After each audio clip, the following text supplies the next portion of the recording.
Is your mic on? Welcome to Step It Up for Kids. We are so proud to be here as staff members and also supporters of the Family Place Utah. I would like to acknowledge a few people here with us today. We want to thank Chris Olson, our IT tech, and all the great things that he does so that you can hear me today and hopefully even see us live on social media. A great thanks to our advancement team at the Family Place who has helped us to set all this up, including these darling shoes on the steps of the historic Cache County Courthouse steps. I also want to welcome Representative Dan Johnson and his wife Carol here with us today, Senator Chris Wilson, Danny Buse from Crick here in Cache County, Councilwoman Catherine Buse, Scott Bodley, who's a new director from the CJC, and especially our board of directors at the Family Place that are able to be here with us, and all of our staff members that are also here that provide the services for our community. My name is Cheryl Goody, and I am the Executive Director of the Family Place. We are located in Logan, Smithfield, and in Hiram in an effort to support our community in Cache County, Ridge County, and also up into Franklin County. We do this in a variety of ways, including therapy services for individuals, for families, for couples, workshops through our therapy department. We also have an amazing education department that has various classes and courses to help support families and parents along their path of creating a successful family. These include step family classes, parenting classes, mental health first aid, and more. We also have our Kids Place department.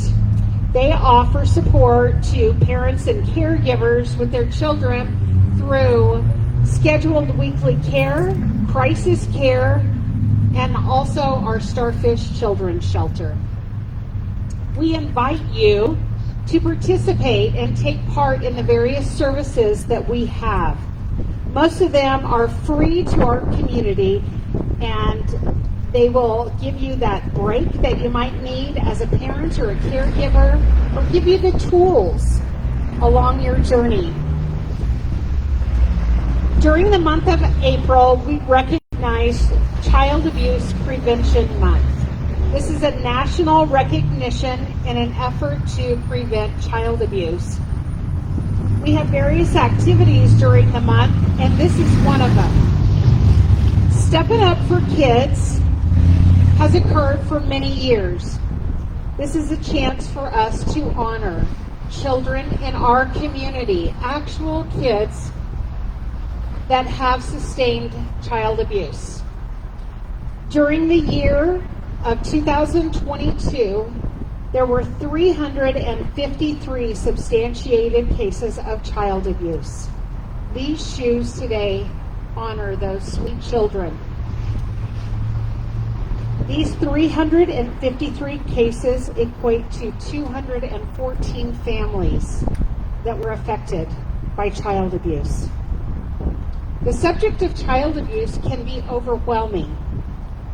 What do we do? What now? We have paired this with Utah Family Strengthening Month, an event that is recognized across our state and throughout other family support centers in the state. To strengthen families, we have found that increasing resilience is what can help us to prevent child abuse. Resilience has been defined of not being immune to stress or difficult circumstances, but rather having the skills and mindset to navigate them effectively. Today's guest, Shante Jackson, is going to share with us her tips on how to increase resilience in your home and with your family in an effort to strengthen your family, but also how to prevent child abuse. The mission of the Family Place is to strengthen families and protect children. There's many ways that this can be done, but the first is this amazing organization. I'm humbled to look out and see the incredible staff at the Family Place and the sacrifices that are made to be there for you, to be there for your children, for those that you care for, to be there for our community, our schools, and for other events that happen in an effort to strengthen our community. Now let's get on to our exciting guest speaker. Shante Jackson is a local elementary school art teacher, an inspirational speaker, a fatal car accident survivor, a safe driving advocate, a nonprofit co-founder, and an everyday girl, wife, and mother to 5 children. But listen to this. That includes 2 sets of twins. Shante and her husband and her oldest twins were in a severe motor vehicle accident just a year and a half ago. Due to the serious injuries sustained by them all, never-ending recoveries, and a loss of work, their family has endured extreme hardships and yet grown closer through it all. She is a firm believer that resilience and grit can be taught to anyone of any age, and that every family can create pockets of time to help them better connect and prepare for hardships. She speaks of the simple things that have helped her family stay strong, connected, and heal together. She shares a story of simplicity and hope to help create a brighter future for us all. Will you please help me welcome Shante Jackson?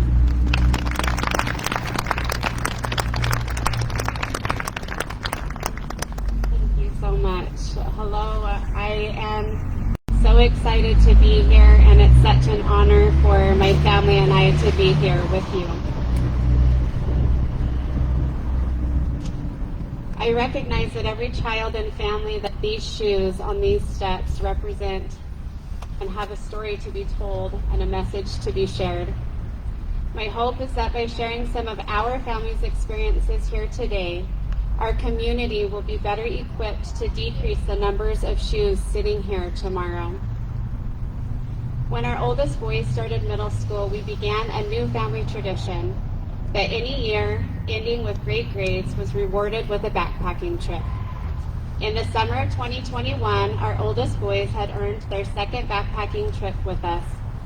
We were taking them to my husband Trevor's favorite place in the world, the Wind River Mountain Range in Wyoming. He loves going on the trails Les blazed there, and he couldn't wait to share such a special place with our boys, as well as my best friend who was coming along to learn how to fish in the backcountry. After much time planning and packing for the perfect trip, we got the younger 3 kids set up to go to their aunt's house, and we packed up the minivan and started our drive. It was a long and boring 2-lane road. In Wyoming, we passed the town of Cokeville as we ate our lunch on the drive.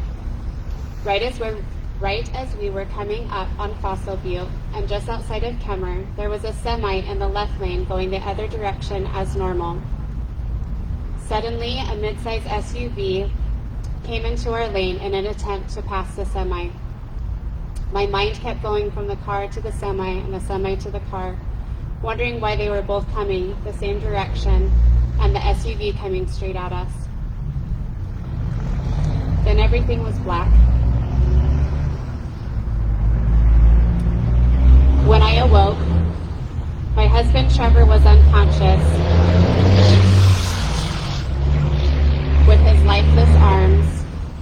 hanging over the steering wheel airbag. I looked back, and my son Owen's entire body was convulsing and his face was covered in blood. Cameron's eyes were as big as saucers as shock took him over. My best friend had gotten out of the van and was laying on the ground. I managed to find my phone and call 911 and direct the bystanders on how to help us. The van started on fire twice with the engine on top of my husband's lap as he was pinned in the vehicle. A lot happened over the next couple of hours, all of which I wish I could forget. Over the course of many days and weeks, we started to learn about our own injuries as well as each other's. For our son Cameron, the accident had broken his fibula and ankle, as well as dislocated his ankle and started a long journey with post-traumatic stress disorder. I had a broken pinky, badly broken ulna, dislocated elbow, torn shoulder, broken ribs, and heavily bruised lungs. My friend suffered broken fingers, broken ribs, punctured lungs, injured aorta, and her colon completely separated from her abdominal wall. My husband Trevor had broken both femurs, his fibula, multiple toes, his ulna, his sternum, and torn ACL, PCL, and MCL in his knee. His legs were placed into traction, and he had multiple surgeries needed in order to keep him alive. Owen had a severed optic nerve, broken lower back, and severe injuries to multiple places on his brain. He was placed into a medical-induced coma, as well as a medical paralyzation, and a drain was placed through his skull to relieve the pressure in his brain. The physical and emotional anguish of these days is something that cannot be explained, and I hope that none of you ever have to endure. Through every day, so many medical things were happening with each of us, it would take hours to talk you through it all. We'll just say that July 14th, 2021 became the day that marked the beginning of a seemingly never-endless recovery for all of us. So the question arises, what has helped our family stay strong and connected and heal together through all of this? And I ask you, what can we all do as parents and community members to strengthen our families and other relationships? We never know when something challenging will come. Our family was least expecting that day to be the beginning of such huge difficulties and trials for all of us. I think all too often we assume that we will get through hard things after the hard thing has happened. We'll figure it out after something unexpected happens. We'll gain experience after the experience. But this is not the best way to optimize our potential for resiliency. Resiliency is something that we can learn before the hard moments come. There are simple things that we can all do to strengthen our resiliency and relationships right now. There are things that you and I can do before tough times pop up unexpectedly. You can do these things today because you never know what will come up tomorrow. I've thought a lot about these questions of how our family has stayed strong and connected through such hard times, and to be honest, it really does come down to what we did before the accident and continue to do now. There are 3 things that we've found very helpful that I'd like to share with you today. Number 1, take advantage of pockets of time. We are all so busy, especially parents. It feels as if there's never enough time in the day to make the money to get the food on the table, let alone make the food or to eat the food on the table. But this is where small moments of opportunity can become so important. Building strong relationships with our children can come from simple and small and short moments of time together. These pockets of time can be found throughout your regular routines and days. They are found while putting your child to bed at night, spending just 5 minutes with them and asking them about their day or telling them about something that happened to you that day. I like to come up with a story that involves just that child and I, and turn it into an idea that they can dream about that night. It creates a moment together of imagination and fun, without letting the hardships of life get in the way. Making it a habit to end the day on a good note with one another will strengthen both your relationship together as well as your own happiness. Pockets of time can also be found while running around town from one activity to another. When you get in the car, turn off the radio. Close the monitors, take off your headphones. Spend your 15-minute drive chatting and laughing together. Use that drive to ask your child how their test went that day, or if they have something that they're excited for. Don't be afraid to let silence settle in. Oftentimes, silence can spur on a conversation your child has been waiting to have with you. If silence does go too long, think of a silly would you rather question to ask each other, or even tell a joke. This simple pocket of time while driving around town together is one of the best tools that families can use to reconnect without adding anything more into their day. Another pocket of time that we love to use is during meal times. While I joked about the challenges of getting meals on the table, eating is something that we all have to do. Whether you're out and about or at home, use the pocket of time that meals provide. Don't allow any distractions while you're eating. Let meal times be a time that everyone gets a chance to reconnect with one another. We love to go around the table and ask each other one good thing and one bad thing that happened to us in our day during our family dinners. Sometimes this routine starts with grumblings and nobody has anything to share, but it always ends in long conversations that are enjoyable and wouldn't have happened without utilizing this pocket of time to really check in with one another. Number 2, a great way to prepare for unexpected challenges is to practice being uncomfortable. Hard times are uncomfortable. Humans do not like to be uncomfortable. And while it may sound a little odd to be uncomfortable on purpose, it will help you gain a tolerance to the feeling of being uncomfortable. Now, I'm not suggesting to go do something crazy, but there are a lot of really fun and small things that you can practice being uncomfortable. You can even make uncomfortable games or challenges with your family. A few ideas include: move the apps around on your phone. Put the kitchen garbage can somewhere else. Switch the silverware drawer to a different spot. Let your kids pick how you're going to drive home in a new way. End your shower with cold water. Sit in a different chair at dinner. Talk to someone new at school, at work. Learn something new. Talk to somebody that doesn't speak the same language as you. Spend a day using your non-dominant hand. Say a tongue twister 10 times fast. Start a new exercise. Try a weird-looking fruit that you've never had before. Simply changing your normal day-to-day things just slightly creates an uncomfortable feeling. This small feeling of uneasiness is a great way to practice preparing for hard times. Being uncomfortable in safe and silly ways encourages you and your family to build resiliency. Number 3, the last thing that has been extremely helpful for our family is to remain hopeful. It can feel overwhelming and discouraging when everything feels dark around and within you. It is easy to feel hopeless, but keeping a sliver of hope is something that can help you keep perspective and move through your hard times. When our son Owen was in a coma, feeling hopeful that he would one day awake was the only way to endure seeing him in that state. Then when he did awake, having hope that he would one day be back to himself was what drove us all to encourage and push him as he relearned how to breathe, drink, eat, sit, walk, and talk. Just before the accident, my husband Trevor and I had registered to run our first marathon. We had recently ran a half marathon, and Trevor had been increasing his endurance by running miles and miles up the canyon and back. He had been training daily and learned how to push through being physically and mentally uncomfortable while he ran.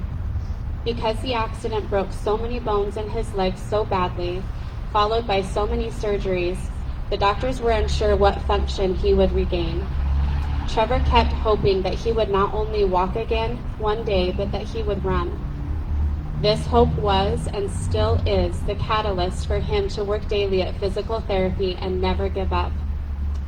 Even when the pain and discouragement comes day after day with an almost relentless torment, hope is why he continues. This This hope is how he went from a wheelchair to a walker, and walker to poles, and poles to unassisted walking in record time. Keeping hope is what helped Trevor to slowly run a 5K just 1 year after the accident. Being hopeful is how the 5 of us finally made it on that backpacking trip that Trevor had always wanted to share with us. It is more likely than not that we are all going to experience something that could take all hope away from us. But you get to choose if it does. Quote, "Hope is like a bird that senses the dawn and carefully starts to begin while it is still..." Let me back up.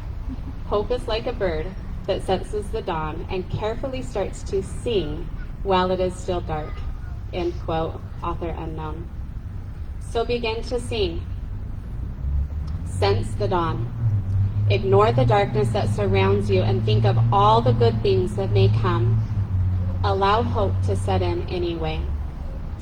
One of the definitions of resilience is the capacity to withstand or to recover quickly from difficulties. Because we do not know when difficulties are going to arise, it is up to us to prepare now. Don't feel overwhelmed at the idea of preparing for hard things to come, but instead feel reassured in knowing that because of your preparation, you will withstand and recover quickly from difficulties. You will be resilient. It is time for us all to play a part in preventing child abuse. As recently stated by the Family Place, prevention is so much better than intervention. I know that as we all find and use pockets of time, practice being uncomfortable, and remain hopeful, we will be stronger individuals, parents, families, and communities. There may be hard days. Believe me, we've had a lot of those. But with these small and simple practices, you can become a model and a beacon of resiliency to your children and to your community. We are all in this together, and we are cheering you on. Thank you.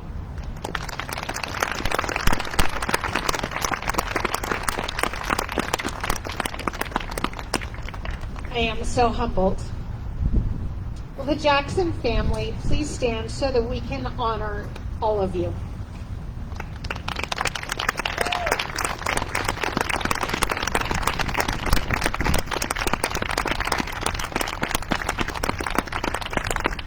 Each one of them played a part in the story that we heard. I'm so grateful for those simple ideas that we can take from this.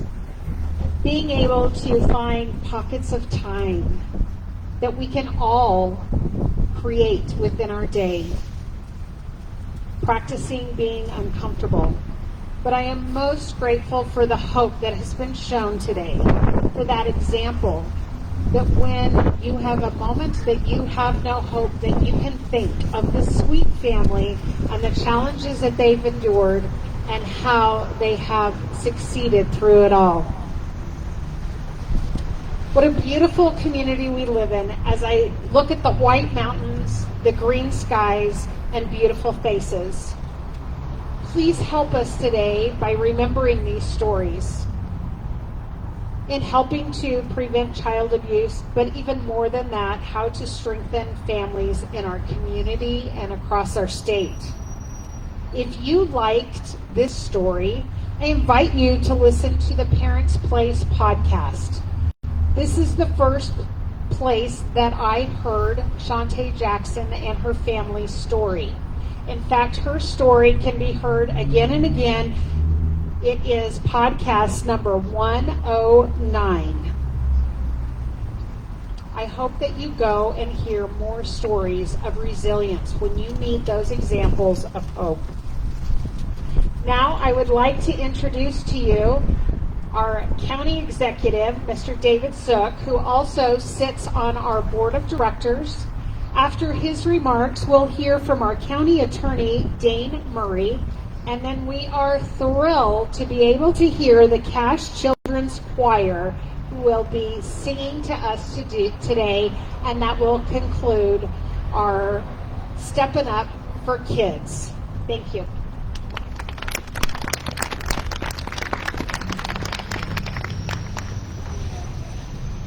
Thank you so much, Cheryl.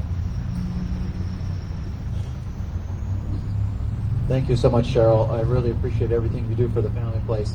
I had the honor, Cheryl mentioned that I serve on the board for the Family Place, and I had the honor of working with my fellow board members a few years ago as we hired Cheryl as our new director. And we have been so pleased with everything she has done to help children and families in our community. And she has really stepped up. That's the name of today's event, Stepping Up for Kids.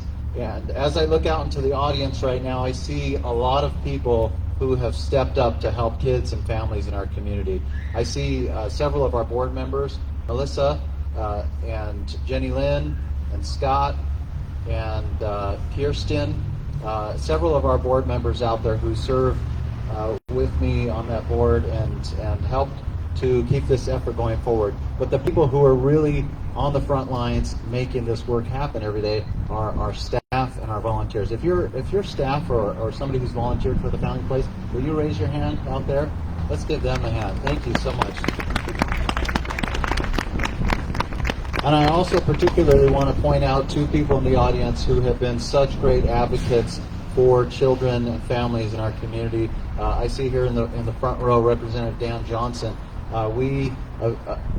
About a decade ago, we decided that we needed more funding for the Family Place. We needed to figure out a way to make sure the services we provide were funded, and we said, let's start reaching out to the state. Let's talk to the state about how we could get some funding. We worked on that for about a decade, and it didn't happen until Representative Dan Johnson stepped in, helped us out, made that happen last year. Thank you so much, Representative Dan Johnson. And another person I see in the audience is Senator Chris Wilson, and Senator Wilson has made it a priority of his to focus on child exploitation legislation.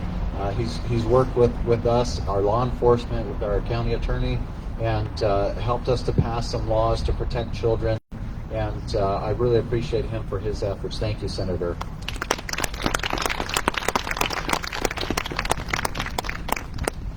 Nelson Mandela said that there can be no keener revelation of a society's soul than the way in which it treats its children. And that actually makes me feel good about our community, because I see how the majority of people treat children in our community, and the good people who take good care of the young people that we have here in Cache Valley.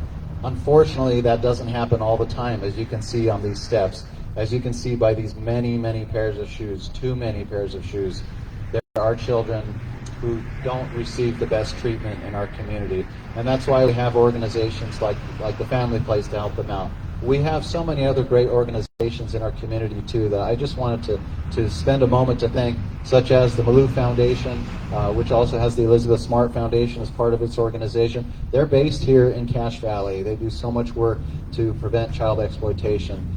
And when I think about the horrible things that happen to children in our community, we want them to be resilient. And that's a word that you've heard from every speaker so far today, is resilience.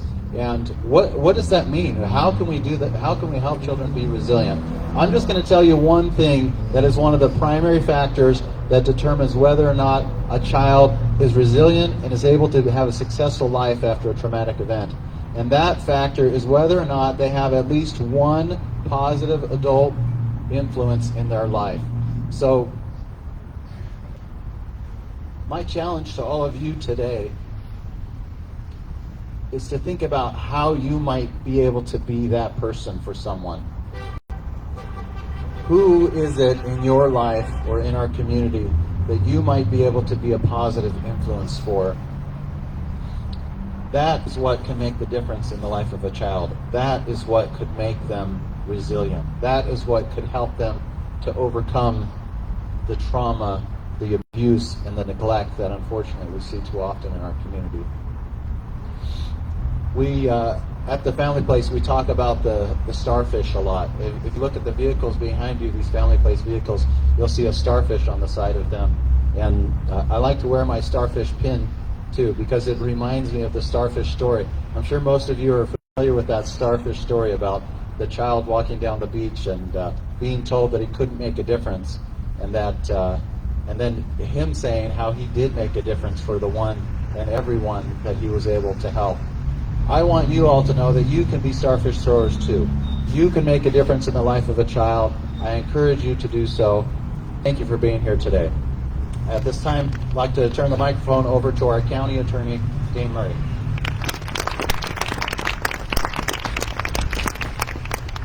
Well, I'm honored to stand up here today. I've watched this event from my office. I've walked out on the lawn and watched this over the years, and it's an honor to stand up here and be asked to speak. And I love the messages today. One thing that really stuck in my mind is being comfortable with being uncomfortable. And that's what everyone here is doing. This is an uncomfortable event to be at. To look at these shoes, to know that there are over 300 children in our community who were abused in the past year. But that discomfort, the fact that you're here, is making a difference in those children's lives. The family place makes a difference in children's lives. The support that you show, I can tell you, standing up in one of those windows watching this event, it made a difference to me. For the majority of my career, I've handled crimes against children.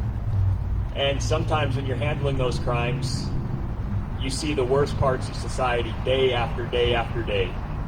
Sometimes it doesn't feel like the majority of people are out there doing the right thing, helping children, because you only see these shoes and the kids that fill these shoes. But seeing people stand up, being willing to devote their time, their energy to making sure children are safe, it makes a difference. It makes a difference for the kids. It makes a difference for the professionals who work day in and day out to make sure these kids are safe. So I just want to thank those that are here. I see a few people from the community that I know help kids every day. I see Scott Bodley, that's our Children's Justice Center director. Scott is a huge addition to the child protection community in our county.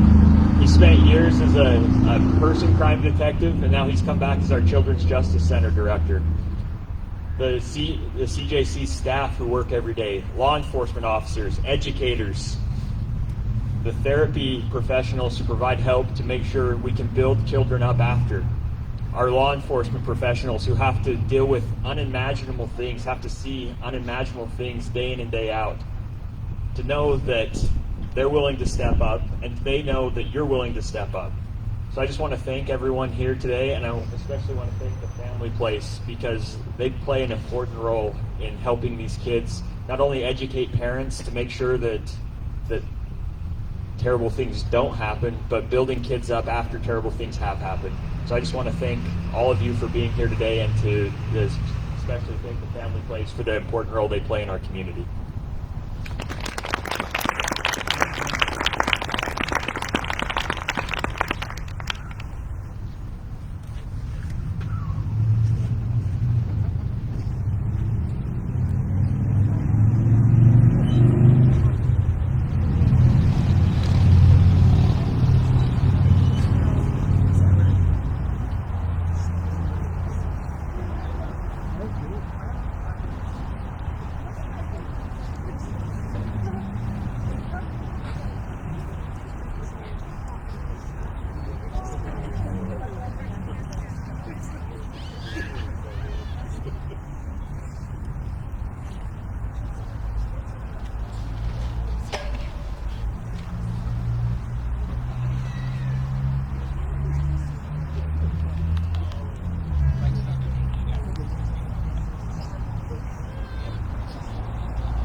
Okay, hello. We are Cash Children's Choir. We are so excited to be here with you today. This is our kindergarten to 3rd grade choir. So these are our littles, and we're just really excited. Our first song that we're going to sing is called Be the Light by Franklin Willis. And here we go.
Is called Every Time I Climb a Tree. We found a poem, and then our cadet choir wrote a melody to go with it.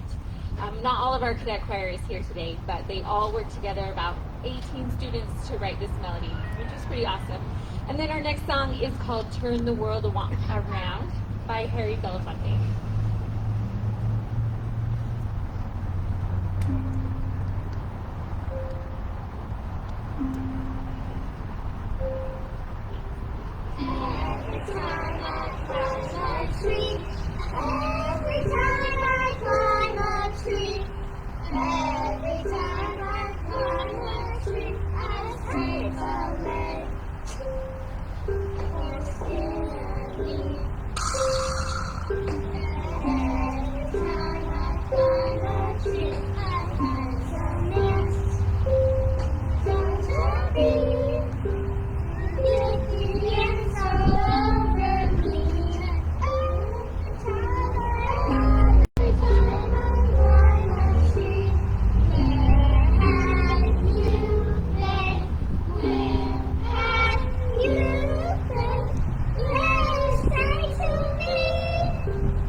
Okay, this is our last one. Thank you for being an awesome audience. We're going to sing This Little Light of Mine. A lot of you probably know this song. If you know it, you can sing with us. Here we go.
Thank you so much for coming. How about one more round of applause for our cash Children's Choir.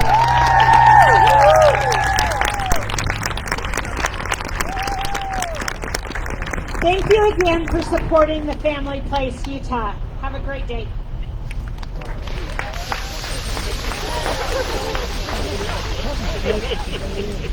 That had to bring back your